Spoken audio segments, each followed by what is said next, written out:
Good afternoon on this Good Friday. I thought I'd start a little early this time just to give you some instructions and ideas of what we're doing as the Easter week goes forward. Today we are broadcasting live on All Saints Stonycroft Church page, and on Sunday, Easter Sunday, we will be broadcasting from St Cuthbert's page.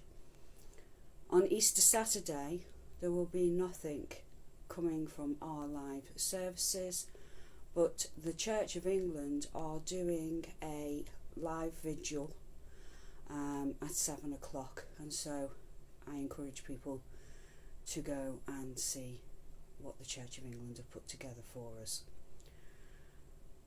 The Easter service will be at 10:30 on Sunday, and as I've said, from St Cuthbert's page. Today we will be doing meditations.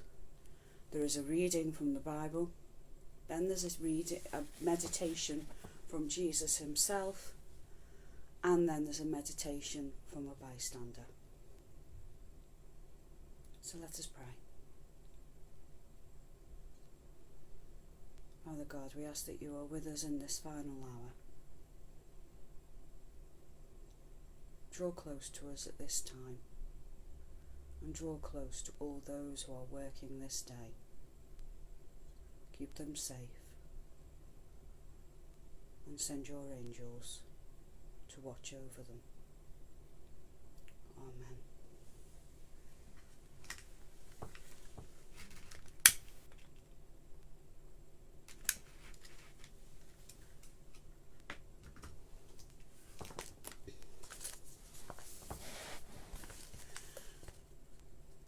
Meditation 1. Father, forgive them, for they know not what they do.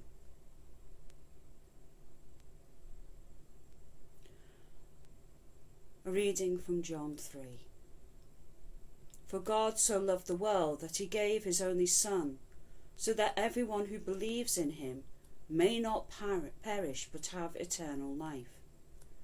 Indeed, God did not send the Son into the world to condemn the world, but in order that the world might be saved through him. Those who believe in him are not condemned, but those who do not believe are condemned already, because they have not believed in the name of the Son of God. And this is the judgment, that the light has come into the world, and people love darkness rather than light, because their deeds were evil.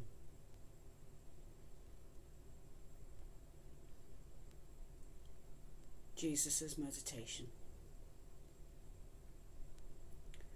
Truly, how could they know?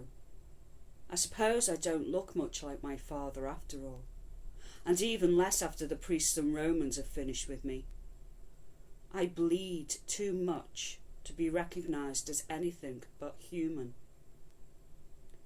Bowed beneath the weight of wood, I am just another criminal, meat for the rack. They push me forward so that they do not see themselves in me, and lash with the whip to avoid touching me with their hands.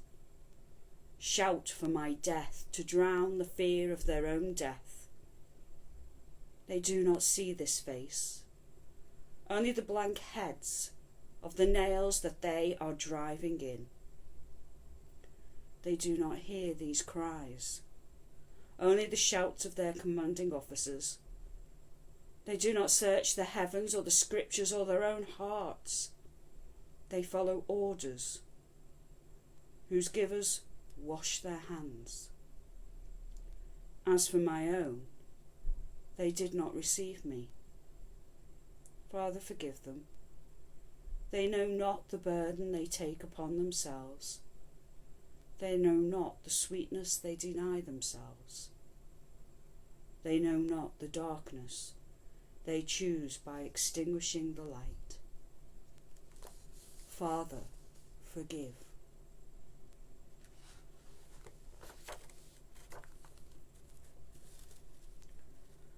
meditation from the soldier. Father, forgive them, for they know not what they do.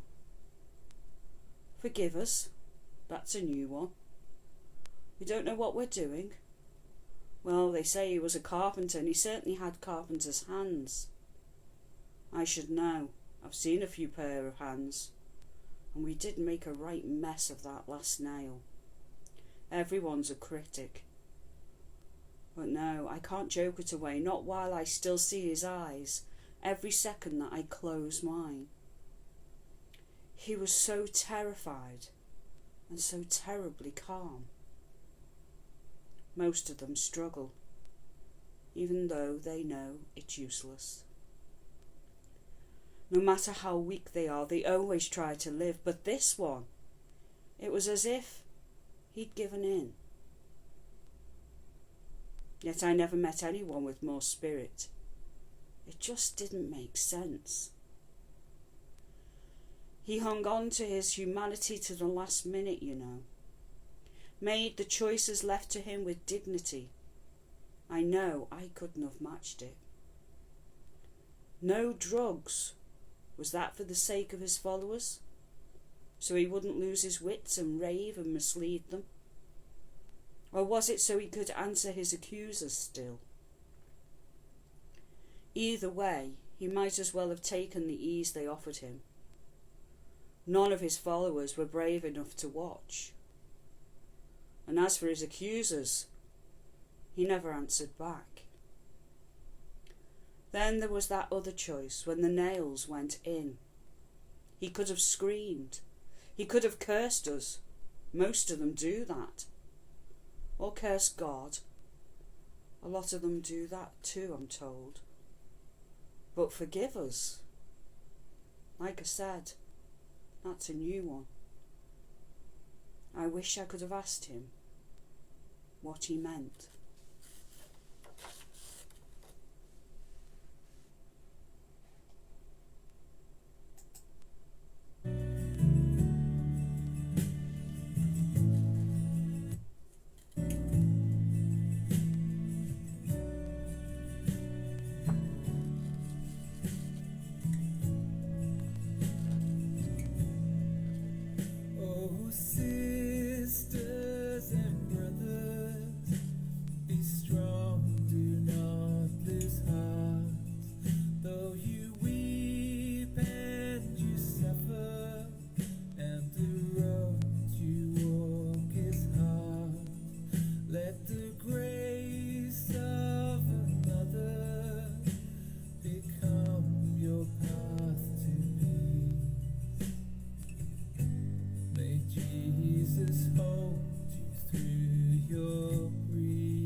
blessed feast of the Lord, and our enemy death is consumed in the blaze of God's glory, and our grief will be no more.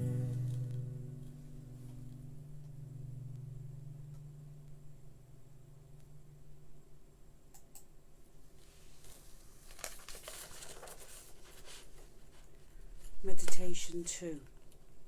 Today you will be with me in paradise.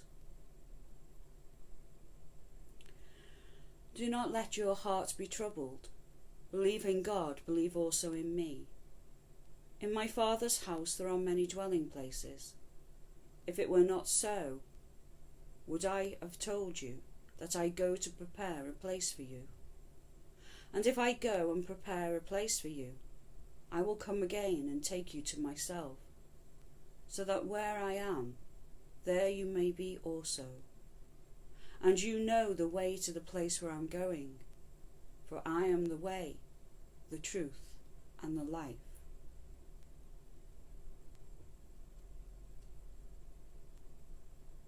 Jesus' meditation. I died to keep you safe. Do not be afraid. These hands may be nailed, but your soul is held securely. I will not lose one grain of your life upon the journey. I die to make you free. Do not struggle now. I may be pinned down, but I'll soon be rising. I may be lost now, but soon I'll be back to lead you. I die to make you clean. Do not be ashamed. I may be filthy now, but I will wash you white. I may be naked now, but I will robe you in white. I die to make you welcome. Do not hang back. I may be an outcast now, but I will take you home. I may be a poor man, but my Father's house has many rooms. I die to give you life. Do not be afraid. Our breath may give out, our legs collapse beneath us, but we will tread the new path together soon enough. For today you will be with me in paradise.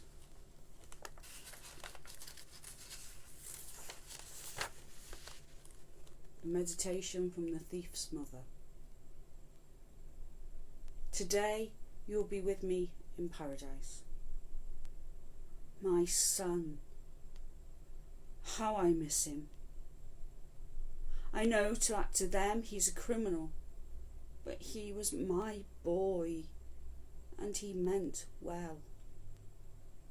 There wasn't much harm in him. He was just led astray, and stealing was easier than working. He knew he had done the wrong thing and was terrified of dying. Forget all his street wisdom when the soldiers came for him. He didn't take to his heels, so they tell me. He just froze when they accused him.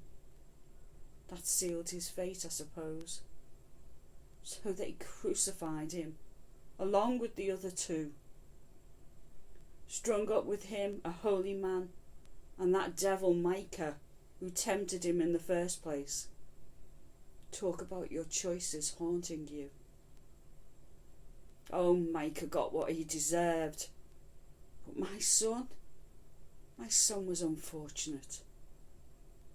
But Jesus, who did he kill? What did he steal? Well, suppose he killed the pride of the Pharisees, and he stole the hearts of the people, but where's the crime in that? I liked him. I always liked him. Ever since he told that story about the Messiah coming like a thief in the night. Oh, he had a wicked sense of humour.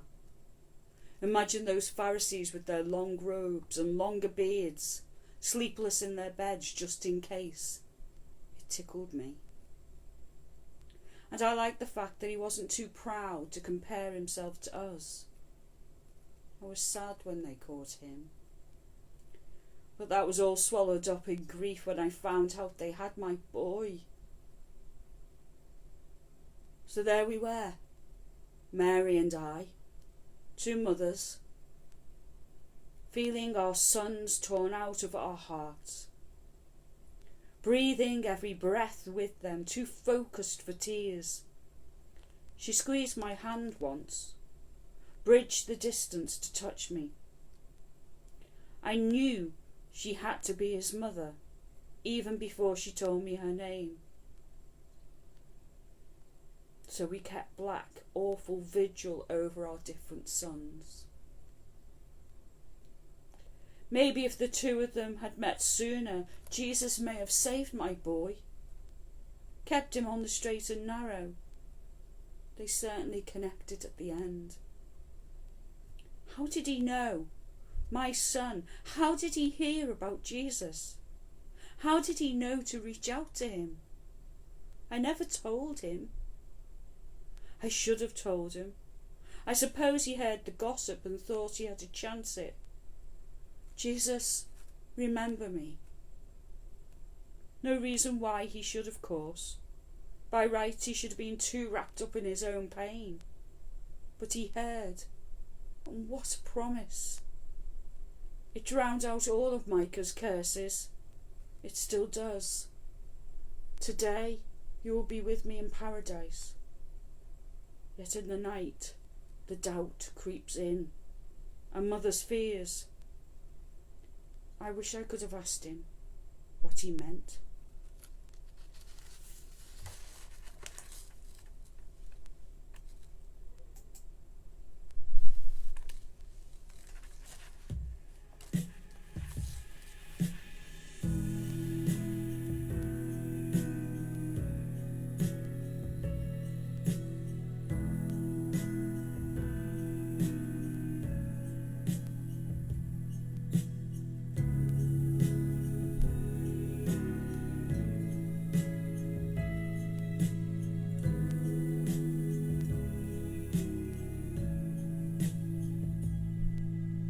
Lord, you have searched me and know me. You know when I sit, when I rise. All of my moments, my ways and my words are clearly discerned by your eyes. You have laid your hand upon me, enclosed me behind and before. Who else could ever have knowledge like this, so high and so wonderful?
You have created me, you I will praise.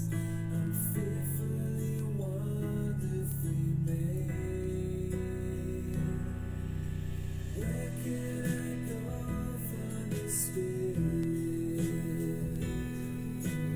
Where can I flee from your presence? If I go up to the heavens, you are there, you are there. If I go deeper than ocean.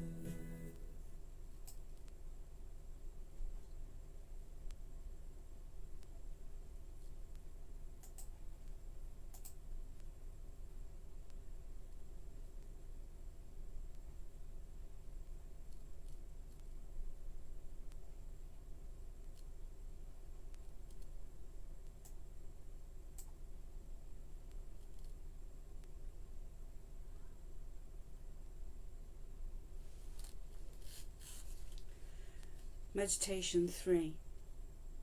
My God, why have you forsaken me? Do not give what is holy to dogs, and do not throw your pearls before swine, or they will trample them underfoot and turn and maul you. Ask and it will be given you. Search and you will find. Knock and the door will be opened for you. For everyone who receives and everyone who searches finds. And for everyone who knocks, the door will be opened. If there is anyone among you, if your child asks for bread, will give a stone, or if the child asks for a fish, will give a snake. If you then, who are evil, know how to give good gifts to your children, how much more will your Father in heaven give good gifts to those who ask him? Jesus' meditation. I trusted you. From the moment I was born, I needed you. You were all I had, and you were always close as my breathing, my heartbeat, my lifeblood. But these are all failing me. From birth I was thrown towards you, always before you smiled. Are you ashamed of me now? Can pure eyes not look down on what I've become? You've made me a criminal, weaving truths through my human frame, too deep for anyone to accept, too searing to be spoken and not heard. Always you are far from our people. In the hour of darkness we cease to be yours. I am all your people, bowed beneath the weight of wrongs, absorbing their violence as my own, taking it into me, making myself its ending, lifting our sorrows to you for healing. I have tried so hard, come so far, trusting you. Can it be that I was wrong after all? Can pinioned arms reach high enough to lay love as a cornerstone above our heads? What hand could unfasten these nails? I am too much pain to be certain that you'll hear me. I thought this flesh of mine was precious to you. You knit me together, and now you unravel me, bear me to mockery and contempt. I am dumb as a lamb at the slaughter, and you do not save me. I ask but receive only silence.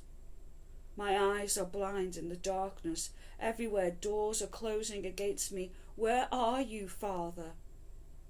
Why, if we are winning, has everything gone dark? God, if you are my Father, why am I so afraid?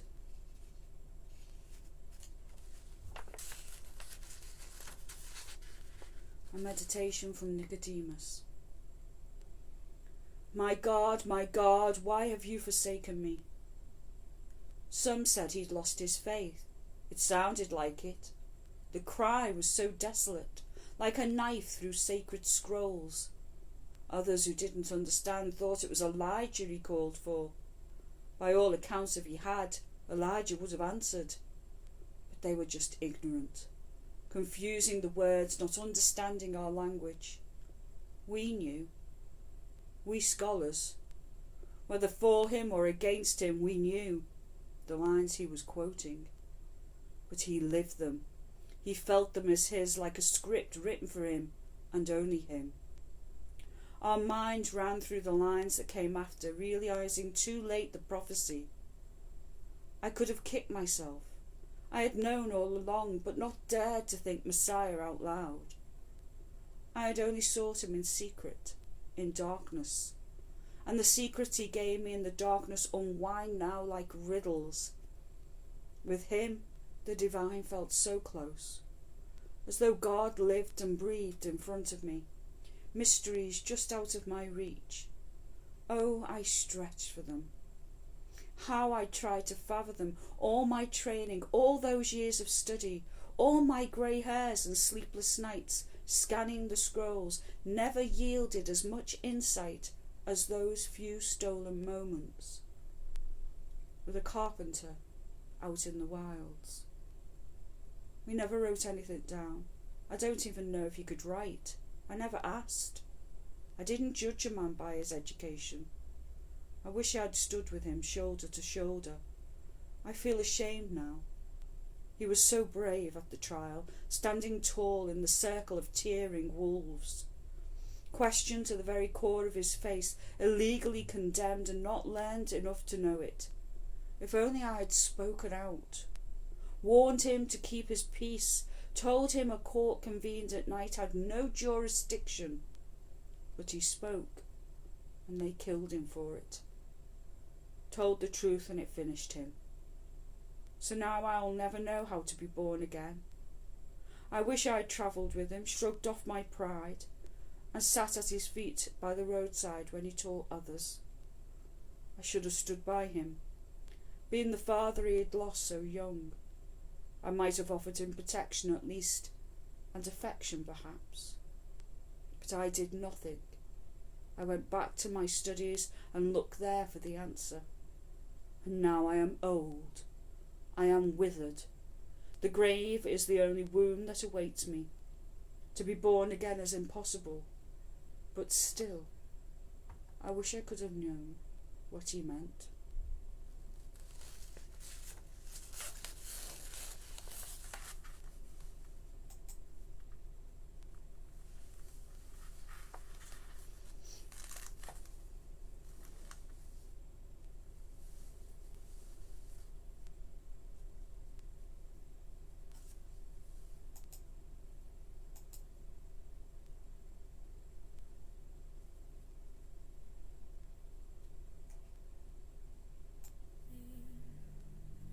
Time to hurt while the grief remains.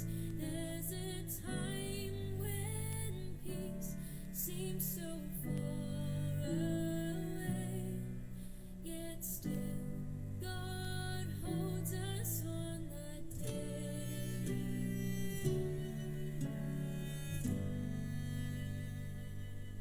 There's a time to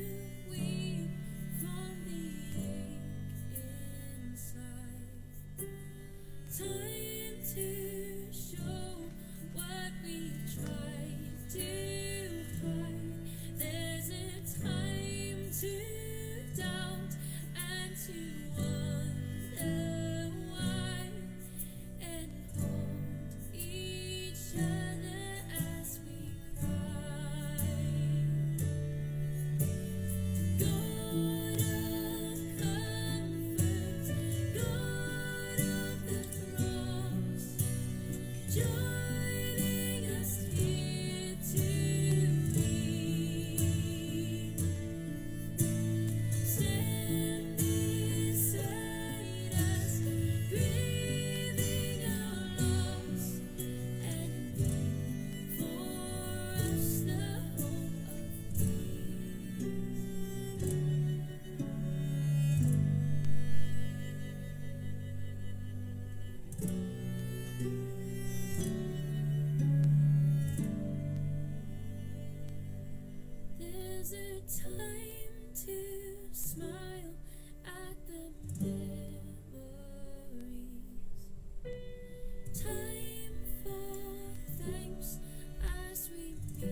joining us here to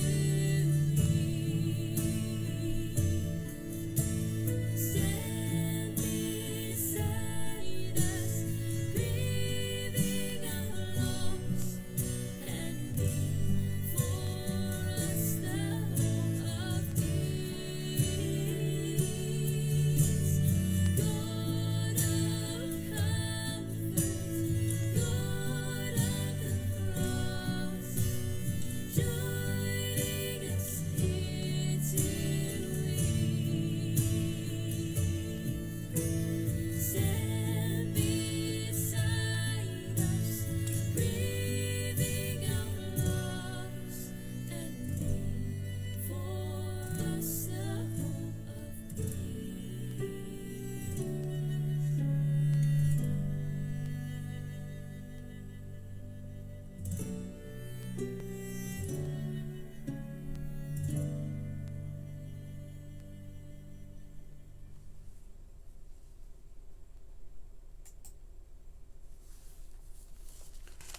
Meditation 4. I thirst. Isaiah 35. Waters shall break forth in the wilderness and streams in the desert. The burning sand shall become a pool, and the thirsty ground springs of water. And a highway shall be there, and it will be called the Holy Way. And the ransomed of the Lord shall return and come to Zion with singing. Everlasting joy upon their heads. They shall obtain joy and gladness, and sorrow and sighing shall flee away. Jesus' meditation. I am so thirsty. They have drained me of life, a husk. I soak up hate. Like the sponge they squeezed against my mouth, soaked in bite of vinegar and gall, so full of bitterness, I compress my lips, that none of it escapes me. For the first time in my life, the well of my heart is poisoned. I may not speak what my heart is full of. I will not spit my bitterness. I will drink the ruinous cups to its dregs and be satisfied in obedience. I am lifted up, crushed to the mouths of the multitude, and they drain my blood, leaving me parched with a thirst beyond human pain. If I am the Son of God, I might come down from the cross, but I remain here, thirsting helplessly. Their bitter vinegar stings like mockery, squeezed against my gaping mouth, and I cannot swallow for pain. It chokes me, and they count my gasps to enliven their dull wait for my death. You do not know it, men of dust, but springs of water shall flow from me. It has been promised. The poor will drink my living waters and rejoice, and no one here will dam the flood of their rising when it's time.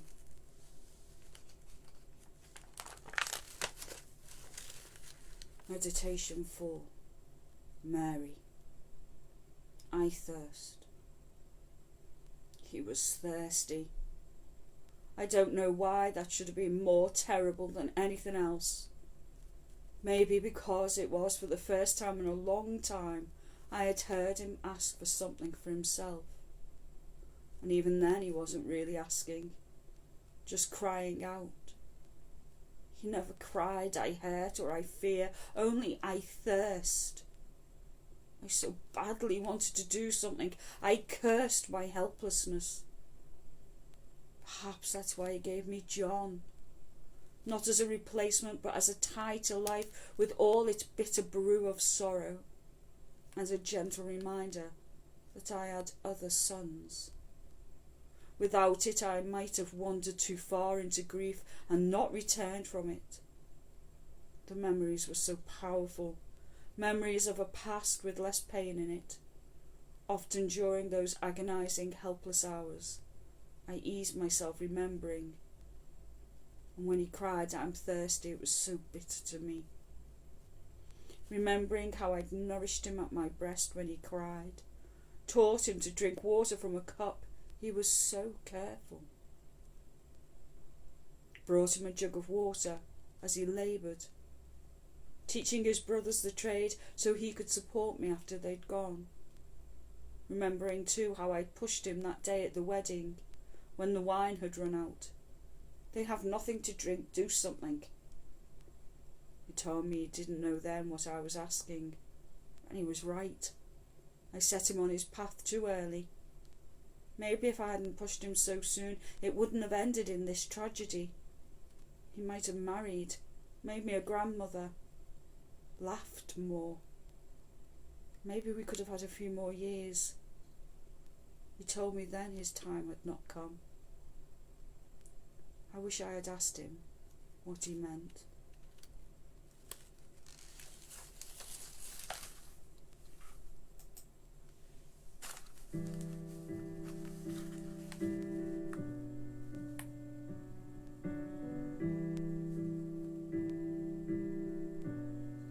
We come to you in sorrow and in shame. We fail to follow you again. So humbly we confess with this refrain, Lord have mercy. The burden of our sin we bring to you, the things that were not pure or true, for deeds that we have done or failed to do. Lord have mercy, because of who you are. Oh Lord, we know that you are faithful to forgive us because of who you are. Oh Lord, because of who you are. You wash away the stain of every sin and free us from the guilt within. So trusting in this grace, we boldly sing, Lord have mercy. Restore in us your image, make us new, and strengthen us to live for you, bringing you the glory that is due for your mercy, because of who you are. Oh Lord, we know that you are faithful to forgive us because of who you are. Oh Lord, we know that you won't hold our sins against us because of who you are. Oh Lord, because of who you are. Because of who you are, God of mercy, because of who you are, oh God of love, because of who you are, God of kindness, because of who you are, God of grace, because of who you are. Oh Lord, we know that you are faithful to forgive us because of who you are. Oh Lord, we know that you won't hold our sins against us because of who you are. Oh Lord, because of who you are.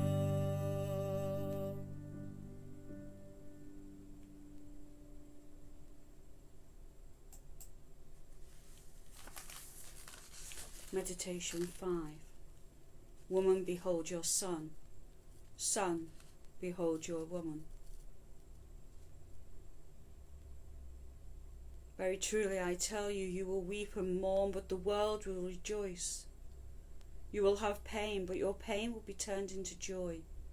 When a woman is in labour, she has pain, because her hour has come. But when her child is born, she no longer remembers the anguish, because of the joy of having been brought another human being into the world.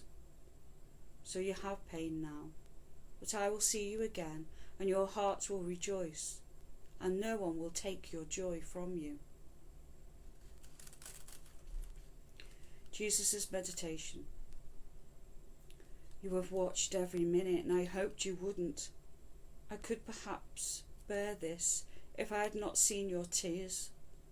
I had come to shame to you once again, conceived before marriage, killed as a criminal. Why didn't they keep you away?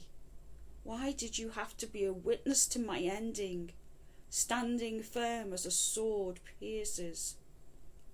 Yet I understand. You are nailed here by love as surely as I. Mystery of strength, I grew within you, life in life so long.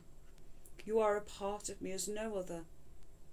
Now I am torn in my giving birth to new life, my labour for the world, and I cannot make you understand that our end is not here, not yet, not ever.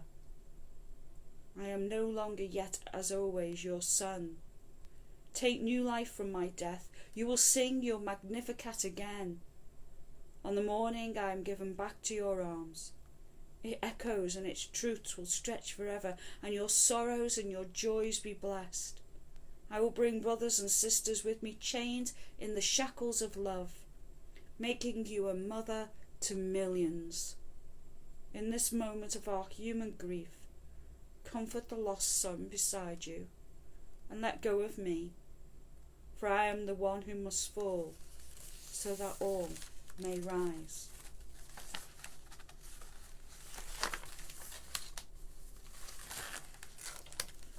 Meditation from John. Woman, behold your son. Son, behold your mother. I never knew he was so strong. Oh, holy, yes, and loving and compassionate. But none of that amazed me as his death. It led him there. What held me to the last was a marvel at the sheer strength of my friend. They beat him half to death, forced him to march uphill under a cruel burden far too heavy for him, mocked his collapses, pierced and hauled him up, and left him in the flaying heat of the day. Yet he kept breathing, never lost his grip on sanity, on life, till it was time. I didn't think he'd really noticed us. I felt sure that the agony would be too intense, overwhelming him and spinning him into madness. But ever marooned, with waves of pain crashing against him, he was firmer than granite, a still centre in the storm of his own pain. A storm he could not or would not command away. He struggled to turn to us, calm in a way that appalled me. Mary quivered beside me, and we inched our way into his eye line. Sometimes it seemed as though he wanted to speak, but he was too parched, his tongue too swollen to try often. He saved up his words for what mattered, and we really mattered. I hadn't realised how he loved me, how he trusted me. I ran away when they took him. How could I know I wouldn't run away again? After all, it wasn't me he named the rock. But perhaps being there reassured him of my steadfastness. Perhaps it was a relief to him to have someone to care for the women. They shamed us with their courage, deserving better than me as their protector.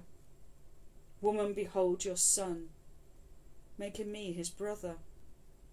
Son, behold your mother, the chain of duty snapping into place. He gave us each other. I gave to her a shoulder to collapse on, and to me a charge to stave off suicide and to live. He said I could not follow, and he meant it. So after that I didn't care. I poured out all my love for him into her care. But was it just his desperation that forced out those words? Would they have been said to another in a place? Or were they words rehearsed as he stood chained in a cell, waiting for the morn? A man condemned, clinging to hope, counting his friends. We looked at each other and I took her weight. On braced but trembling arms I met his eyes with all the strength I had. Yet he was stronger, still struggling to stay with us a while. He all but named me brother at the last. I wish I could have asked him what he meant.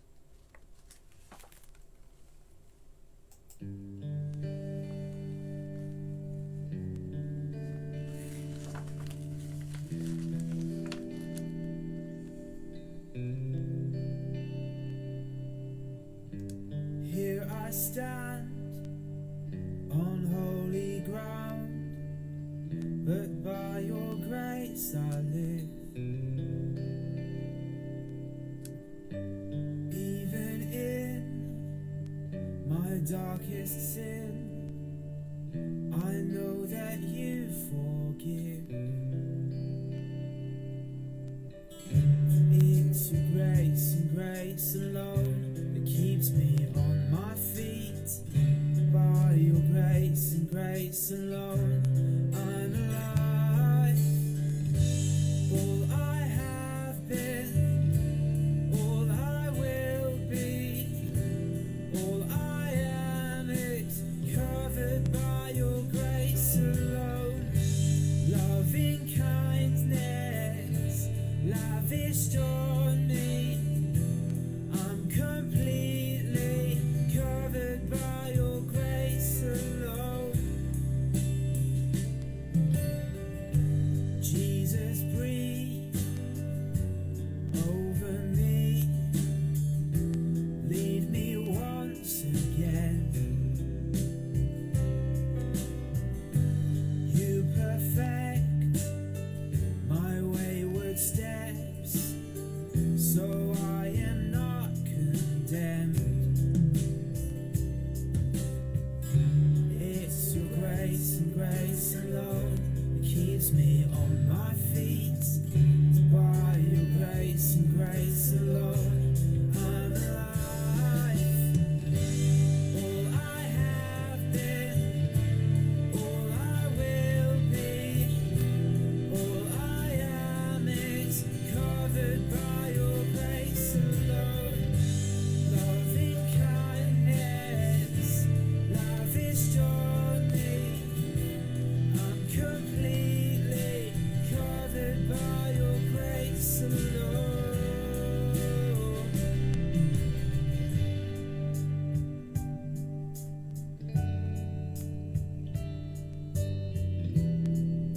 Surrounded by when my heart condemns me, then your love befriends me. When my footsteps falter, then your love is stronger. When my heart condemns me, then your love befriends me. When my footsteps falter, then your love is stronger. When my heart condemns me, then your love befriends me. Oh, at your cross, when my footsteps falter every day, then your love is stronger, is stronger. All I have been, all I will be, all I am is covered by your grace alone.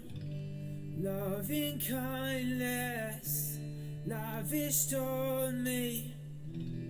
I'm completely covered by your grace alone. Meditation 6. It is finished. Hebrews. Therefore, my friends, since we have confidence to enter the sanctuary by the blood of Jesus, by the new and living way that he opened up for us through the curtain that is now his flesh, and since we have a great priest over the house of God, let us approach with a true heart, in full assurance of faith, with our hearts sprinkled clean from an evil conscience, and our bodies washed with pure water. Let us hold fast to the confession of our hope without wavering, for he has promised, he is faithful. Jesus. I am the curtain, my flesh the last veil to be torn, to reveal God. Rend me, Father, from heaven. Tear me, friends and enemies, from earth. Your priest brings the blood of deliverance. Sing psalms of joy. I have no voice left to speak the truth, but your word cannot return to you empty. My feet are too wounded to travel, yet you make a way even in this desert. My life ebbs away like water poured out over sand, yet your promise to me is life. See, it is accomplished. I am your love's secret seed. Life, it begins in me. Sink me that I may rise, darken me that I may burst forth like the dawn. I have done all that you asked of me. Now let your servant depart. Depart in peace. First to tread the way that leads to eternal truth.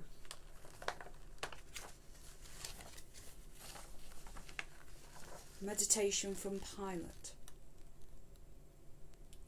It is finished. It sounded like a victory shout, they said, such as the generals give when the battle's won. Roma Victoria! But he used the name of no empire, nor did he say who was conquered or what was accomplished.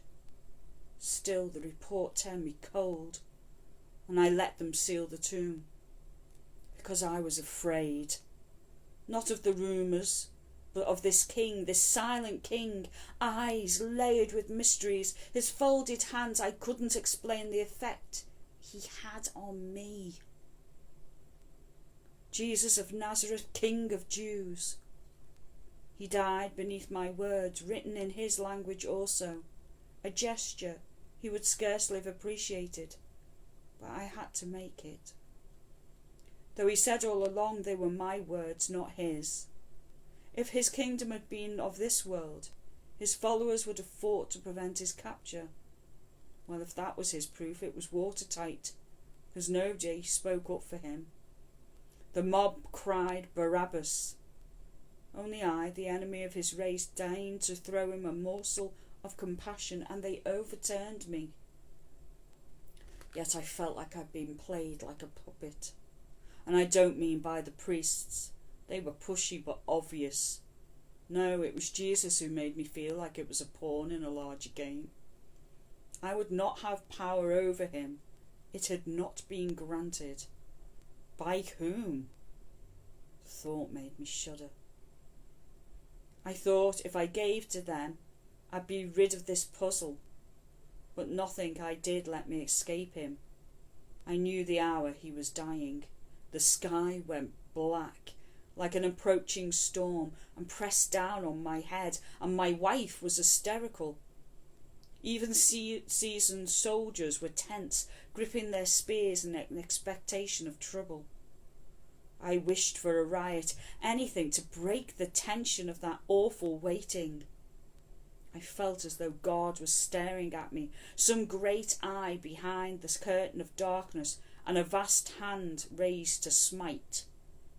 I'm not superstitious, religious, or prone to hysterics. Yet I wanted a couple of times to run down there and stop the execution. Yet, like a move in a board game, I regretted the moment your hand leaves the piece and it can't be undone. Roma Victor, or have I unleashed something unterrible?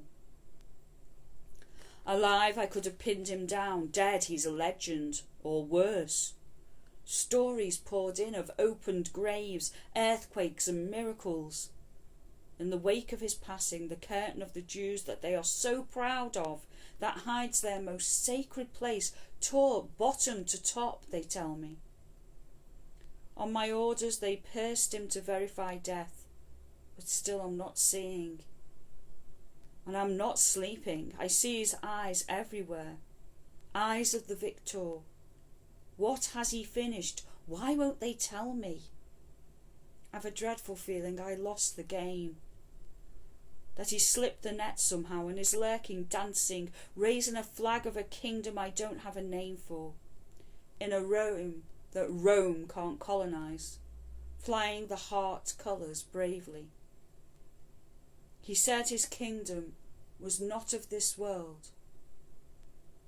I wish I could have asked him what he meant. Meditation 7. Father, into your hands I commit my spirit. I am the good shepherd. I know my own and my own know me, just as the Father knows me and I know the Father. And I lay down my life for the sheep, and my sheep hear my voice. I know them, and they follow me. I give them eternal life, and they will never perish. No one will snatch them out of my hand. What my Father has given me is greater than all else, and no one can snatch it out of the Father's hand, for the Father and I are one. Jesus' meditation. Catch me. I'm falling now. Hell gapes for me. Angels wait for me. And my hands are tied in cords of pain. Break me or break my fall. I have no strength left to ponder mysteries, barely the breath for the last act of my captive will. Surrounded to a love that seems no longer real. You will draw me out of the dark, I believe it. I trust you with the habit of long years, with the thin thread of my prayers, with a faith so mixed with love that the two cannot be separated. Even in dying, Father, I expect your hands.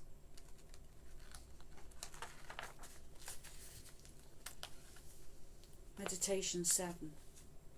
Joseph of Arimathea. Father, into your hands I commit my spirit. And that was all. Last breath, last act of will. His spirit gone, surrendered to the trust that took him to his death. But what of his body? It hangs there still beloved, though he is gone. It's all we have of him, all they've left us. We can't undo their spite, and we can't seal the wounds. Cradling cold flesh won't compensate for his loneliness while alive, or the betrayals we committed by looking the other way. But now his flesh is ours, its burden ours, to bear down from the cross and bathe with tears. For who else will care for him now? Where will he be laid? Touching his corpse alone will bar me from the festival, the Passover meal with my family, the dearest season of all, and as an eldest son the sparing of the firstborn always spoke to me. Redeemed by the Lamb's blood, spared from God's hand of judgment, and I watched as they broke its neck, our small sacrifice. The silent Lamb haunted me for days. Jesus, like me, was firstborn, but God never let him go. No offering of doves or lambs would win him from the Almighty's hand. He was not ours to hold. Meek as a lamb he was destined for sacrifice, yet now his corpse is ours to tend, flesh to commemorate this. Our Passover, his cross daubed with blood from the lintel of a door, to another home. Where and what did he rescue us? From the Romans? By not naming us as his disciples. It is as I let them go. John told me he said it. They passed over us and took him. But I couldn't leave it there. He told us a parable once. A man beaten by robbers, left for dead. 3 passers by, and the priest walked on without crossing the road, for fear of the robbers perhaps, or through fear of defilement, not even checking to see if the man was alive. I prayed then, let that never be me. And now I stand on that road, but for me there was no hesitation. Though his healing was never a possibility, I acted. My shame was my pride ashes. I went to Pilate. I claimed him. Jesus, a Jew, one of my races. My kindred, my friend. And I drew him downward and held him and mourned for him. My own tomb will hold him. My home never did, and I regret that. Now I am defiled. So the law says, his blood has splashed me, as I lifted him, reddening my hands and my robes, marking me as a follower at last. And somehow I have never felt cleaner. Even in death he was freeing us. He freed me to love, and I loved him. He freed me to dare, and I dared every penstroke of law to convict and condemn me, for a compassion that had no traditions to back it, and no voice of reason to speak it in favour. I'm good as a dead man, but what is death? Now I'm not certain. He said he'd die, but didn't run away.